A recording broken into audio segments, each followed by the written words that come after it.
Wherever we left off, yeah. We're gonna start the chapter on fasting. So that's 177 PDF.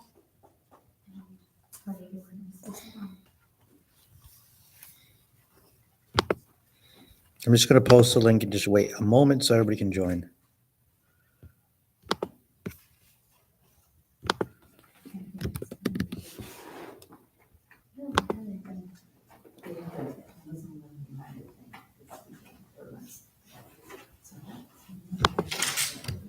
Very nice.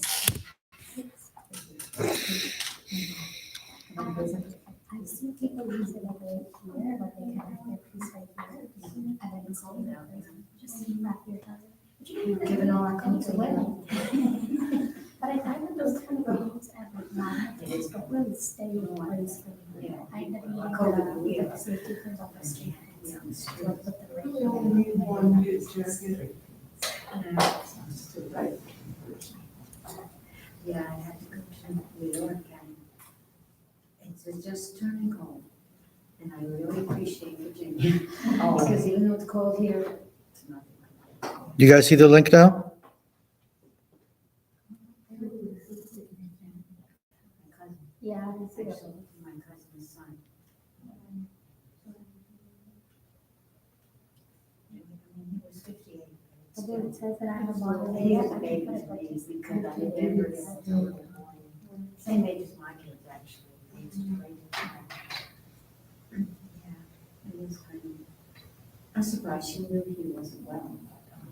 And they still don't know the cause of death because he had some kind of cancer, but it wasn't cancer.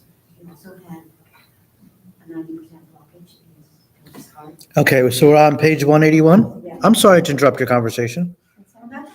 You could join me.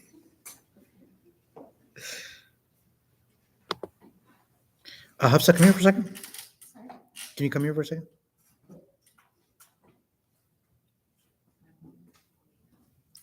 Tell Abdullah's up now, so tell him, why don't you order 3 pizzas or have him order 3 pizzas? Or 2 pizzas should be fine. And then bring some water as well. And bring it here like 7:30. So class will be over, people can eat. Okay? Thank you. Take care of that, please. All right.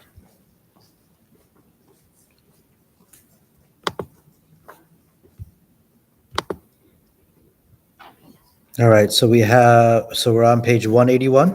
Yeah, 181. What you're talking about me now? I said, you don't like it when we talk.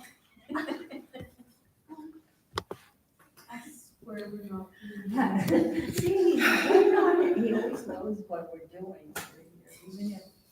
I can start with you though.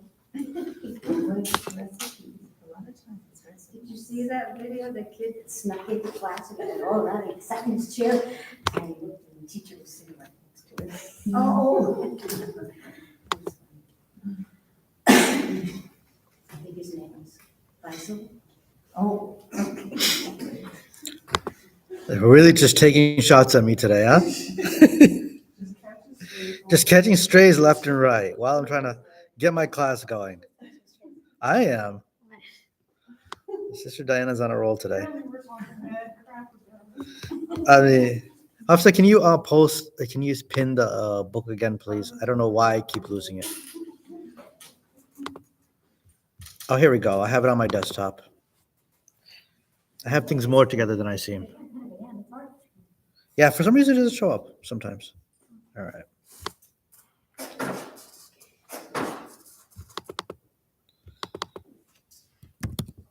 Do you want to do a quick review about zakat before we move to fasting, or are we good with that? I think we should have a quiz next time. We should have a quiz next time. Absolutely.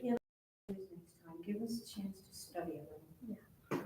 All right. Are there any questions about zakat? I'm not going to get, so the quiz questions are going to be in the basic stuff, right? I'm not going to get into, if you have 35 camels, what you give in zakat, right? I'm not going to do that to you because I don't even remember that stuff. And I don't think anyone here has camels. None of us have camels, unfortunately. But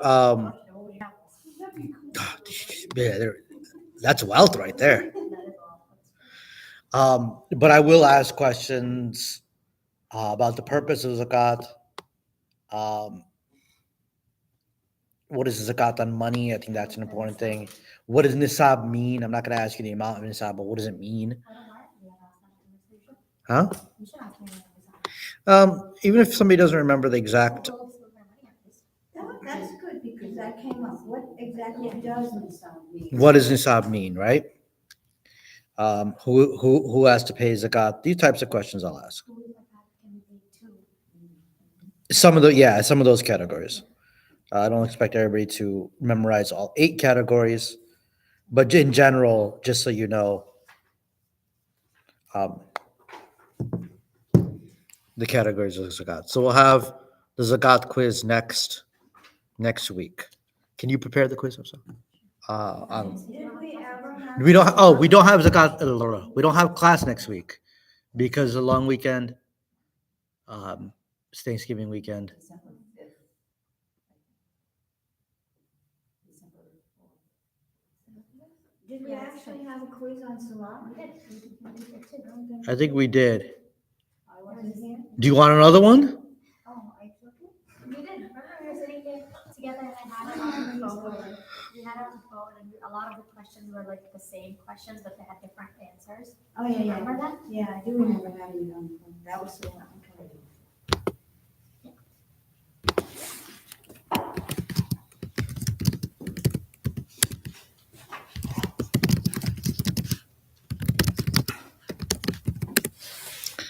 All right. So let's get rolling here. I think everybody's online.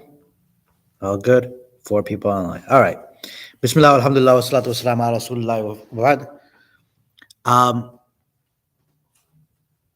Who can tell me the 5 pillars in order, please? 5 pillars. Mm-hmm.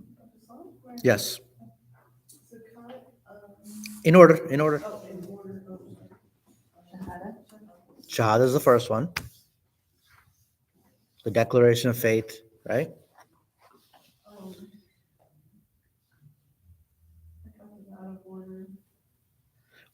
Think about them in terms of like what you have to do, right? First is the shahada. Without doing the shahada, you can't do anything. Second is salat. You have to do that every day, right? Prayer.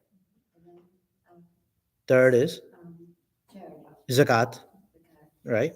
And Hajj. No. Next is siyam, fasting. Oh, fast. Oh. Yeah, and then hajj, right? If you look at it, the important, like the order of, I wouldn't say the order of importance because all 5 are important, but the order of which you would actually do them, right? Because the first thing you do when you're coming into Islam is say the shahada. Without that, you're not a Muslim yet. So even if you did pray, it wouldn't really benefit you. And then after the shahada, the first thing you need to worry about is prayer, right? And then zakat. And zakat and fasting and the hajj. All right. So this is good because Ramadan's coming up in what, 2 months or so? And so we'll be able to get through all of this and 3 months and know everything that we need to know about Siyam. Siyam means fasting, right? All right. So who would like to read? Bismillah. Fasting and its benefits. Allah said, O you who believe, fasting is prescribed for you as it was prescribed for those before you, that you may achieve taqwa. All right. So Allah subhanahu wa ta'ala says, Ya ayyuhalladhina amanu kutiba alaykum as-siyamu kama kutiba ala alladhina min qablikum la'allakum tattaqun. O you who believed, fasting has been made obligatory for you as it was made obligatory for those before you, so that you may achieve taqwa, righteousness. All right, so we learn from this that fasting is obligatory, number 1, and it was obligatory on the nations before us as well. Some of them have kept fasting in the traditions and some of them have not, but it was made obligatory for the people before us. Okay, continue. Taqwa is translated sometimes as piety, sometimes as consciousness of Allah, sometimes as fear of Allah. It is derived from the word wiqaya, for shield. And the connection is explained by scholars. To shield yourself from Allah's wrath by hurrying to do what He ordered you, and by strictly avoiding what He has prohibited. And the Prophet ﷺ said, fasting, is a shield or a screen or a shelter from hellfire. He also said, whoever observes fasting in Ramadan with perfect faith and seeking reward, he will have his previous sins forgiven. Okay, so the first thing is that fasting is a shield um, from the hellfire, from punishment. It because of fasting, we stop doing a lot of things. We don't eat, we don't drink, and we don't do a lot of things like the sins that we probably take for granted. Let's say, and maybe people have a habit of gossiping or backbiting. But when you're fasting, you even avoid those things. So then fasting becomes like a shield between you and these bad deeds. So it becomes a shield between you and the hellfire. So in another narration, the Prophet, peace and blessings be upon him, said, Man sama Ramadana imanan wa tasaban, ghufira lahu ma taqaddama min dhanbi. Whoever observed fasting in the month of Ramadan with faith, meaning with belief in Allah, and ihtisab means seeking His reward, he will have his previous sins forgiven. So that's another benefit of fasting. Whoever stood to pray, Tarawih, in Ramadan with perfect faith and seeking reward, he will have his previous sins forgiven. Right? So very similar that somebody who stands for Taraweeh in the month of Ramadan, he'll also have his previous sins forgiven. You should know, my fellow Muslims, that Allah has made fasting obligatory, and it is an act of worship, and it has many benefits among them. One, fasting gives the digestive organs a rest, causes the body to get rid of accumulated wastes, which are detrimental to health. It strengthens the body and is beneficial for the treatment of many diseases. It also presents an opportunity for smokers to break their addiction since they cannot smoke during the day. All right. So the author here mentions that there's some, besides it being an act of worship, there's some physical benefits of it.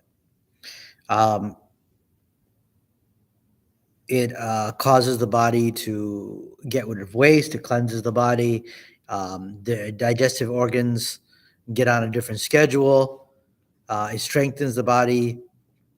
It's a treatment for many diseases. It's also an opportunity for people who have, for instance, a smoking addiction or something like that to be able to break their habits because they can't smoke during the day. All right. What else? Fasting is a training for the self, getting it used to good deeds, discipline, obedience, patience, and sincerity. All right. So the month of Ramadan is a training. You'll see a lot of people in the month of Ramadan, um, they'll be more punctual in their prayers, let's say, or um, they'll leave off a lot of um, sins that they would normally do, or they'll be more punctual in reading Quran and stuff like that. So it's a training. So if somebody can do that for 30 days, then they can keep those habits throughout the year. And number 3. The fasting person feels his equality with all his fasting brethren. He fasts with them and breaks fast with them, and he experiences the general Islamic unity, and he experiences hunger, which should make him sympathize with his brethren who are hungry and needy. Yeah, so it also gives you a sense of unity with people who are hungry or not eating because they just don't have the food. So then it kind of gives us um, that sense of brotherhood and that sense of, okay, we're electing not to eat right now, but there's people who really don't have it. So you'll see people become more generous in the month of Ramadan as well, which is a good thing. Yes, the month of Ramadan changes every year because the lunar calendar, which um, which it's based on, is 10 days shorter than the Gregorian calendar. So um, it'll always shift about around 10 days. All right. Next. What you are required to do in Ramadan. We should realize that Allah made Sawm, fasting, obligatory on us as a way for us to worship Him. And for the fasting to be acceptable and beneficial, we should observe the following conditions. Number one, guard the salah. Unfortunately, many fasting persons neglect salah, which is a pillar of the religion, and abandoning it is an act of disbelief. Number two, be well-mannered, beware of disbelief and cursing the religion and treating people badly, using the fast as an excuse. Fasting is to train the self not to ruin the manners, and disbelief puts a Muslim outside of the religion. All right. So the first thing, what are we supposed to do in the month of Ramadan? So we're fasting, and if we want our fasts to be accepted and we want the great reward of fasting, then there's some other things that we have to keep aware of. Number one, guarding the salat, the 5 daily prayers. Um, these pillars go hand in hand. So if somebody was to fast and not pray, they really wouldn't get reward even for fasting. There may be some reward in it, but they're losing out. So if you really want to be rewarded for your fast and rewarded for that struggle that you're putting in, you have to be punctual about your prayers too. So making sure that those are done on time and making sure we beautify them, taking time to do them properly, that should be something that we're very conscious of in the month of Ramadan and outside of it. Number two, being well mannered. When people are fasting, um, they get kind of cranky, right? Sleep cycle is off. They haven't eaten. They haven't had their cup of coffee. They get hangry. Um, so they start being ill mannered. Um, Manners are very important in Islam. A lot of people will think about it. So when they think about Islam, they think about things like prayer and reading the Quran and doing Umrah, making pilgrimage, and all of these things, which are obviously part of the religion, but they don't really think about their manners and how they deal with people, how they talk to people.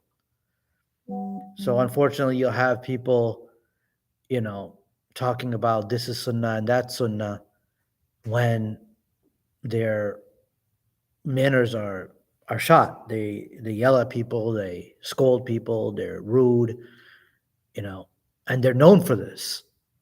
If you're known for being rude, if you're known for being ill mannered, there's a problem in your religion. People have conflicts, understandable, but you shouldn't be somebody who's known for being rude. There's a problem if that's what your reputation is, if that's what you are day to day. So being well mannered, especially while fasting. Anybody else want to read? Sister Diana's put a lot of effort in. Number three, do not use foul or harsh language, even while breaking, as it will spoil the reward of the fast. Listen to the statement of the Prophet, sallallahu alaihi wasallam. If any of you is fasting, you should not use obscenity that day or shout. If someone speaks abusively or wants to fight with him, you should say, "Verily, I'm fasting. Verily, I am fasting." Right. So not fighting, not arguing, not using foul language while you're fasting. And if somebody else is initiating it, just excusing yourself, just telling them I'm fasting. I'm not going to argue with you. I'm not going to get into this and lose the reward for my fast. All right. Number four. Take advantage of fasting to give up smoking. which causes cancer, high blood pressure, and other diseases. Try to make a firm conviction to leave it by night as you left it by day. Save your health and your money. So another piece of advice of when you're fasting, if you have addiction to, say, tobacco, chewing tobacco, smoking, and these types of things, if you left that during the day, then you can leave that during the night as well and use it as a platform for you to quit, to preserve your health and preserve your money, and things. Number 5. 5, do not overeat at the time of breaking the fast, as the benefit of fasting is canceled and is not healthy. Just a piece of advice not to overeat. Because if you overeat at the time of Iftar, time of Maghrib, you won't really be able to pray the Taraweeh because you'll be tired and bloated and sleepy. So just be moderate in yourself, and overeating will just harm your stomach and make it harder for you to fast the next day. Number 6, do not waste your time by going to movies or watching television. The month of Ramadan, every moment is very important. So you shouldn't really sit there and waste it on frivolous activities like watching TV, going to the movies, and all these things that are frivolous. Your month of Ramadan should be concentrated on worshiping Allah as much as possible. 7, do not stay up so late at night that you're not able to wake up for the suhoor, the pre-dawn meal, or salat al-fajr. Take your duty on early morning. The Prophet ﷺ said, "Oh Allah, bless my ummah in their early mornings," their early morning acts. Ummah is sometimes translated as nation or community of believers or followers. Each prophet had an ummah that he was sent to. The word ummah is usually used for the people who believed in the prophet. So don't stay up so late at night that you're not able to wake up for the pre-dawn meal suhoor or for your fajr prayer. The pre-dawn meal suhoor is something that the Prophet, peace and blessings be upon him, emphasized. There's blessings in it. Even if you're not hungry at that time, just taking 3 dates, maybe something, some water, even something light, and that'll help you throughout the day. And a lot of people are like, oh, I can't, I'm not hungry at that time, but just getting a little bit, you do it once or twice, you'll get into the habit of it. And that'll suffice you throughout the day. And it helps a lot. And also making sure that you're staying active and not just sleeping all day. Number 8. Increase spending in charity on relatives and the needy. Visit your relatives. Make peace with those with whom you've had disputes. Okay, so 2 things there. So number 1, increasing in charity, because there's poor people out there who are fasting and they may not really even have much to break their fast with. So making sure people in the community, have food. That's, and if somebody breaks their fast with your food, the reward for you is the reward for their fast without them losing it. They don't lose any reward, but you get rewarded for somebody else's fast because you helped them break their fast. And it's a good time because in Ramadan, a lot of times people's hearts are softer. So if you have people who you have some, beef with, or some relatives that you're not on good terms with, it's often a good time to make peace with them or have conversations with them, resolve your disputes for the sake of Allah. Number 9. Increase your remembrance of Allah and the recitation of the Quran and listening to it, and contemplation of its meanings. Act on it and attend the beautiful discussions in the mosque. Practice itikaf in the masjid at the end of Ramadan. That is the sunnah. So just increasing your remembrance of Allah, whatever, if the tasbih, subhanallah, alhamdulillah, Allahu Akbar, La ilaha illallah, just saying these things over and over again, making dua, um, reciting the Quran, listening to it, um, you know, thinking about the meanings, listening to the meeting. If there's any type of discussions in the mosque that you can go to or classes, that's also beneficial. Pretty much anything you do in good deeds is increased, right? It's multiplied in its reward. So whatever you do is going to be beneficial. Itikaf is basically secluding oneself in the masjid um, as an act of worship. This is done at the end of Ramadan, usually like the last 10 days. And you'll see people set up tents in the masajid. And it's to be away from everything and just completely focus on the month of Ramadan. It's not mandatory to do. Some people do it, but there's a lot of benefit. And Sisters do it as well as the brothers? so in general, yes. In general, yes, sisters can do itikaf. And just making sure that the masjid that they go to allows them to and has a separate area and a safe place for them to do that. Yeah. We don't really have a setup, do we? Yeah, ICVA, I know they do. ICVA is a number of sisters. Well, I mean, it's separated, but it's not that. I mean, they're in the women's musalla, right? It's a separate entrance. If it's unlocked. Yeah, I mean, they have the women's entrance. So just making sure that a lot of masajid don't have a space for women to do that takaf. So just find one that's has that available. All right, number 10. Read pamphlets on fasting, learn its rules, for instance, if you ate or drank, forgetting that you were fasting. It doesn't break the fast, but you have to stop it immediately as soon as you realize what you're doing. Another example, a person who became junub that night because of intercourse, for example. He doesn't get a chance to perform ghusl, the bath before the appearance of dawn. That doesn't prevent him from fasting. He just has to perform the ghusl and offer salat and then go ahead and observe the fast. Okay, so it's beneficial to find some small books or pamphlets that kind of go through more details on fasting, what breaks the fast, and stuff like that. I think we're going to get into that as well a little bit here. But there's certain things, certain situations you should be aware of. For example, if somebody is fasting and they accidentally eat something or drink some water, that doesn't break their fast as long as it was done unintentionally. But as soon as they remember, they should stop. Yeah, I heard that it's kind of like, think of it as a blessing. Yeah, think of it as a blessing. Allah subhanahu wa ta'ala fed you, right? So think of it as a blessing, yeah. But it's not that you don't stop fasting, you continue your fast. Another example that they give is somebody who became sexually impure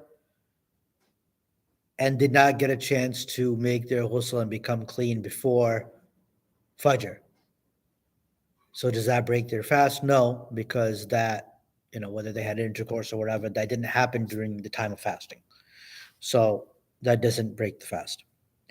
So it's good to make sure that we know the rulings of fasting. Somebody asked the sahur. Sahur should stop as soon as the azan goes off or at the end of the azan for Fajr. Sahur stops when the azan starts, except if you have something in your hand or in your mouth, then you finish it and then start your fast. But that doesn't mean you just keep extending it. It's just, if you're in the middle of drinking milk, let's say, and you have a little bit left, and the azan starts, you finish it, and then you can start your fast. Why do some people say you have to stop 10 minutes before the? I think that's just people being careful, but it's not necessary to have a fixed time that you have to start before the azan. The companion used to eat right up until the azan, and that's fine. Number 11, be mindful of the fast of Ramadan. Get your children used to it when they're able to endure it. Be aware of breaking the fast without a valid excuse. Whoever does so must repent for that and make up for the day. Whoever has intercourse with his wife during the daytime of Ramadan has to expiate the sin. Must free a slave if he's able to. If not, he should fast for 2 months continuously. That's 60 days without missing a day. If he can't do that, he should feed 60 poor persons one meal. All right, so just be mindful of the fast Ramadan. Put value on it because it is something special, and get your children used to it when they're able to. And even um, a lot of people have the smaller kids like fast half the day, like fast. They'll come home from school and then start fasting until Maghrib or something like that, right? So they'll fast half the day just to get them used to get them in the Ramadan spirit, let's say. And um, and when they get a little bit older and they can do it, then start having them fast. Don't break the fast without a valid excuse. Obviously, that's between you and Allah. You know what you can handle and what you can't handle, but it has to be a valid excuse. A valid excuse isn't I feel hungry or I get a headache, because that's just something we have to endure. A valid excuse is somebody is very ill, somebody has a pre-existing condition uh, in which they can't fast. For example, there's certain people who are on medications which or have conditions where they're required to drink water or they're required to eat at certain times and they can't fast, and that's fine. That's between them and Allah. That's their excuse. Um, but then for that, they feed one person per day.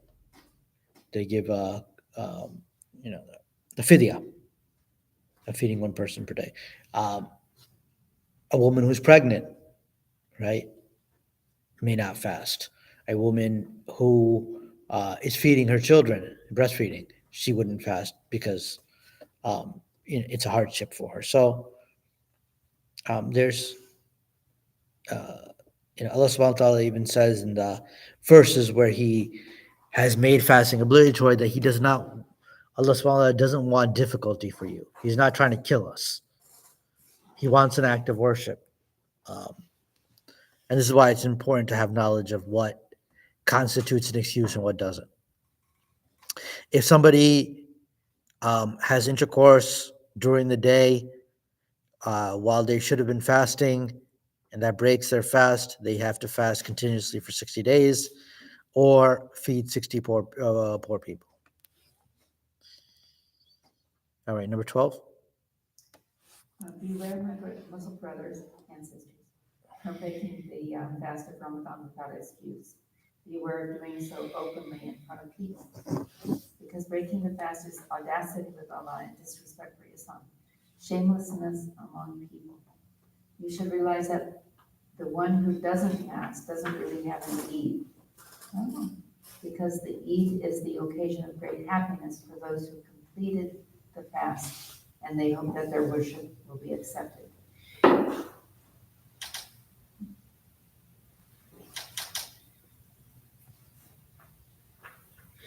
So, making sure that we don't break the fast without an excuse, we talked about that.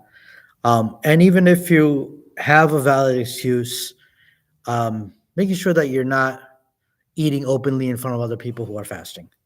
Just giving them that type of respect for it. Okay, so some of the virtues of fasting. Who would like to read? I'll go. Virtues of Ramadan. The Prophet said,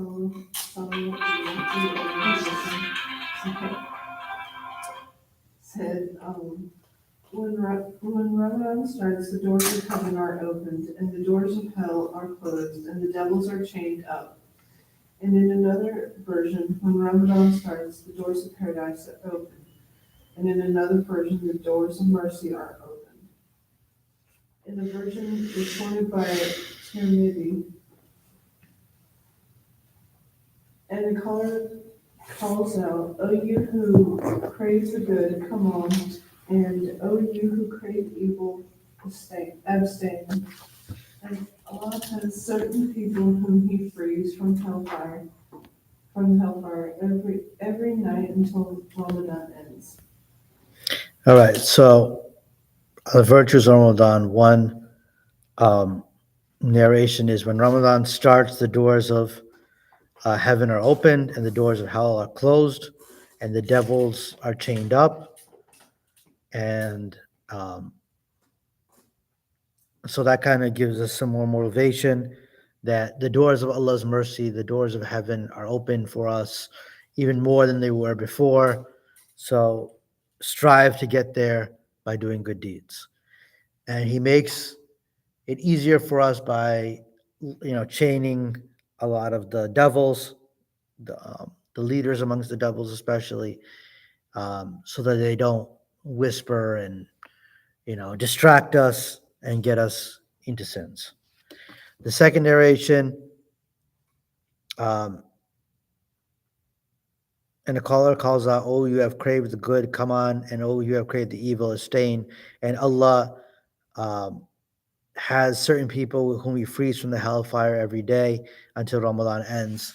So it's just, again, encouragement for us to do good deeds and seek Allah's mercy, because He's even more merciful and forgiving in Ramadan. I have a question. Mm-hmm. Okay. The day of judgment, we're sorted out, and some get to go to heaven and some are destined for hell. That's the day of judgment. This is saying that there's some people who are already in hell and are freed from hellfire during Ramadan. Repeat that, please. Am I confused? This piece here, Allah has certain people who He frees from the hellfire every night until Ramadan ends. But isn't that of the fasting people? So people who may have done some sins, were not on a good path, Right. but have started fasting and started repenting, then Allah subhanahu wa ta'ala frees them from the hellfire. Means, Does that mean they were already in hell? no. They were on that track. On that They were on that track, Okay.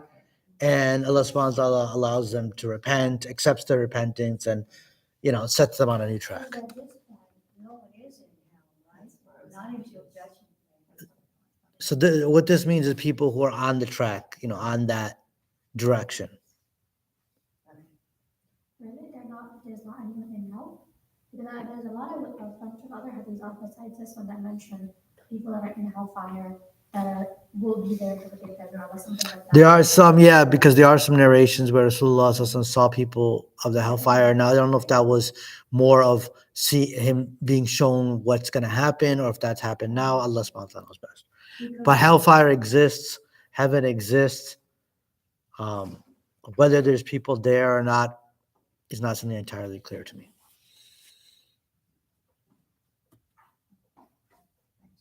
Okay, number 3. Every good deed of the son of Adam is multiplied in reward 10 to 700 times, except for fasting. For it is for me, and I will grant the reward for it. He leaves his passion and his food for my sake. The fasting person has two moments of happiness.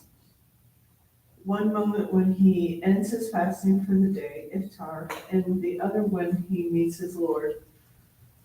And the smell which issues from the mouth of the fasting person is more pleasant to Allah than the smell of musk or fragrance.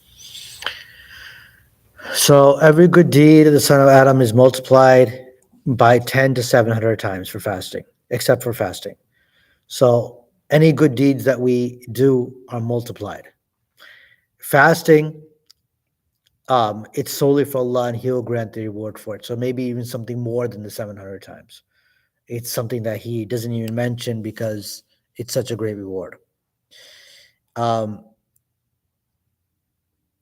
Right, the fasting person has 2 moments of happiness: the moment when he ends his fast, the iftar, and when he meets his Lord. So the Lord will make sure that he's rewarded for his fasting. And the bad smell which comes from the mouth of the person who's fasting is more pleasant to Allah than the smell of musk, because Allah subhanahu wa ta'ala loves our obedience more than anything. So, again, encouragement for us to fast and to do extra good deeds at that time.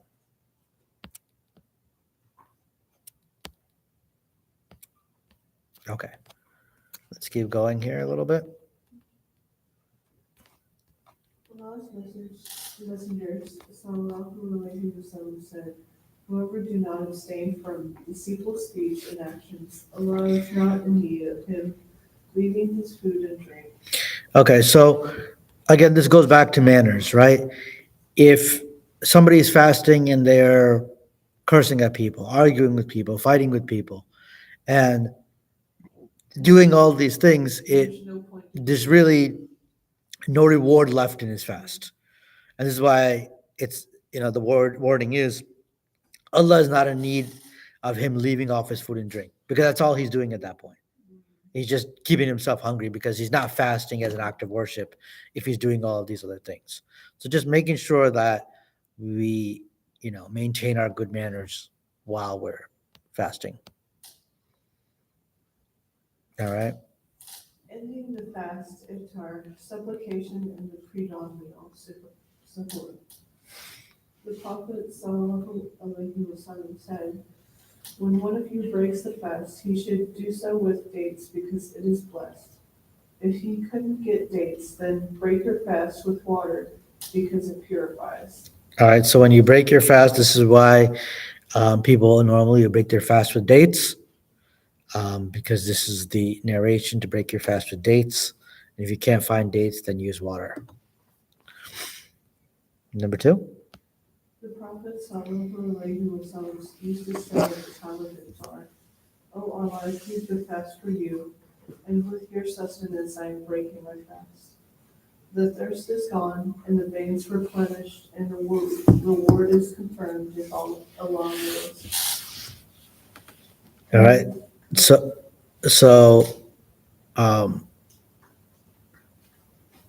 this is one of the supplications one can read after they've broken their fast. That Allah, I kept the fast for you, and with your senses I'm breaking the fast. The thirst is gone, and the veins are replenished, and the reward is confirmed if Allah wills. So this is one dua supplication one can read when breaking the fast. Okay, number 3. And the Prophet sallallahu alaihi wasallam said, "The people will continue to be in welfare as long as they hurry to iftar, break fast after the sun sets." Okay, so people will continue to be on goodness as long as they hurry to make iftar. You should not delay the iftar beyond its time. As soon as it's time for Maghrib, as soon as the sun sets, you hear the adhan, you should break your fast. Even if it's something small, even if you're driving, take a sip of water, or whatever you need to do to break your fast. But you should break your fast on time and not delay it. Number 4. And the Prophet sallallahu alaihi wasallam said, "Take suhoor before dawn, for verily in the suhoor there is blessing." All right. So Prophet ﷺ said, take your sahur, make your pre-dawn meal. We talked about this before. There's blessings in it, even if something small, even if something that, if you're not used to eating at that time, but if you, just have dates and water or something small, then there'll be blessings in it for you. And I think we can stop there.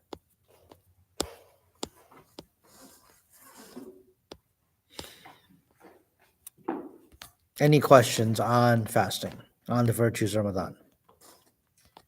Well, it says, whoever fasts Ramadan and follows up with 6 days in Shawwal, it's as if he fasted a whole year. Does that mean, that you don't bother to fast the rest of the year, or you get more benefits from also fasting? So each good deed we do is multiplied by 10 at least. So if you have the 30 days of Ramadan and the 6 days of Shawwal, that's 36 times 10 is 360. So you've covered yourself for the year. If you do more, you'll get more reward, but at least you've covered yourself for the year. You got a reward for the year. Yeah. What other questions?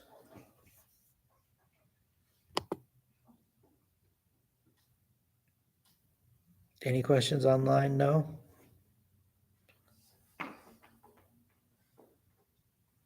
All right, all good? All right. Subhanakallahumma wa bihamdika wa ashhadu an la ilaha illa anta wa astaghfiruka wa atubu ilayk.